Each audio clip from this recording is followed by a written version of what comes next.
Our third speaker today is Joshua Haines.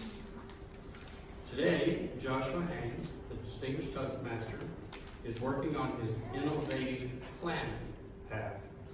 As a longtime member of Toastmasters, Josh has had the opportunity to learn how to properly structure speeches. At the foundation of any presentation, the speaker wants to change the audience in some way. With his research topic speech, Josh is presenting an educational presentation discussing 3 key tactics to improve audience comprehension. Please help me welcome to the lectern, Joshua Haines.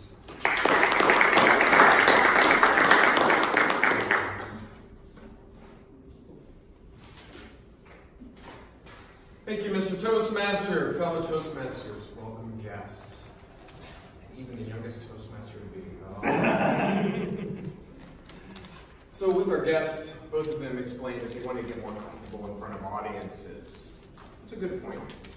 But why do you want to get more comfortable in front of audiences? So I'll ask my other Toastmasters, why do you come here to get in front of audiences, which is basically our number one fear?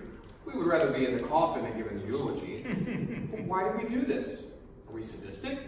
I hope not. Or why do you come to Toastmasters? What is it beyond just getting more comfortable in front of audiences? Conquering fears. Conquering fears, okay. Self-improvement. Self-improvement. What do you want to do when you get in front of the audience? Be confident and Confident. provide them with either information or inspiration. We all want to share information. We all want to change the minds of the audiences. We want to share what we have and what we've learned. And as a Toastmasters, I often learn about how to stand at a podium. Don't do this. Stand with your arms at your side. Use your hands when you need to. But I very rarely hear about how to structure a speech so that the ultimate goal of why we're here, to share our information, can get given properly. So there are a couple of things that we have to know, and it's about memory. How do people remember the points that you're giving? There's a way to structure your speeches in such a way that people will remember more of your speech. There are great speeches in history that I know that we all can remember, at least the opening lines. 4 I Have a Dream. All of those resonate for some reason. A lot of them because of the way the speech was structured. It was impactful. It was repetition. So let's talk about a couple of memories, how we get into the memory. Talk about 3 different topics that will help us structure our speeches a little bit better. So we're going to talk about memory, we're going to talk about sequence, we're going to talk about connecting, we're going to talk about some audience participation. And no, I won't make us do the YMCA like I had to do at my wedding. So I'm basing all of this on Art Markman's book, Getting the Audience to Remember Your Speech. Good topic, right? Yeah. 2 types of memory. There's explicit memory, and then there's procedural memory. Explicit. This is recall memory. This is the type of memory that the speech I'm giving today, I want you to be able to go out this door and 10 minutes later try to remember some of the points that I'm talking about. That's explicit memory. Recalling memory. Or if you're in the grocery store and you look at something and you recall an event from past, like I forgot my grocery list, but then you're walking down the aisle and you go, I needed this. This was on my grocery list. Explicit memory. The next is procedural memory. So, anybody play guitar? Nobody plays guitar. A couple of people play some instruments. To play an instrument, what did you have to do? Repetition. Repetition. I had to practice over and over and over again. So procedural memory is having the audience repeat something or do something over and over, or take something with them that they have to repeat over and over again so that you try to get it into their memory that way, repetition. If I ask Terry, what are the vows? What are our vows? Not your wedding vows, your vows. My personal or No, vowels, consonants, and vowels. Vowels. What are your vowels? Yeah. A-E-I-O-U. Does everybody remember it that exact way? A-E-I-O-U and sometimes Y, which I've never seen this. A-I-O. Why is that? Because in our elementary education, we all learn the vowels the same way. We repeated them over and over. If I went over the multiplication table, I would get past 2 times 2 and then I would fail.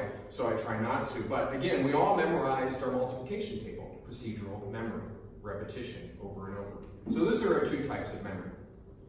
Now, over decades, we've done studies on memory, and it highlights that to improve people's memory, there are 3 ways that we can utilize in preparing our speeches to help them. The first one is follow the sequence. The number one thing I tell people when preparing a speech or a paper is tell them, tell them, tell them. Tell the audience what you're going to tell them. Tell them, and then tell them what you just told them. Much like raising a child. Repetition. By giving people the sequence in which you're going to give your speech, people start to set up their memory so that, okay, I'm going to learn 3 topics today. I'm going to remember these 3 key points. By telling them, then they get it into their memory. And then telling them again, you've reminded them what they just learned.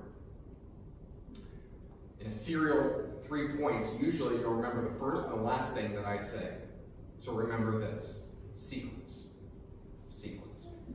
Next, we need to draw connections. So I've worked with this audience today.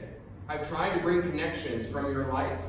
We've talked about overcoming your fears. We've talked about increasing your confidence and giving information. We talked about your music and how that was a different type of memory. Drawing connections for an audience helps them remember a point that you're trying to give. So if you can make it real, talk about an event that happens that everybody goes through. If I instantly talk about 9/11, we all have a memory about that. It's very emotional for us. You can tie a point to that. If we talk about our daily routines, most of us are going to the grocery store. Now that Hy-Vee is delivering it, to your house, or you can pick it up. Maybe there's a separate thing. Again, draw connections. And finally, make the audience work. So I asked questions. I made you work today. I asked you, why do you get up in front of an audience? You had to think about that. I drew the answers from you. I didn't give you the answers. I made you give me the answers. So by getting the audience to work for the answer, they're more apt to remember it. So make your audience work. I've watched many presentations where they were so slick, so polished, so many TED Talks that I watched. I'm like, wow, that was a great presentation. And I leave and I go, what did you say?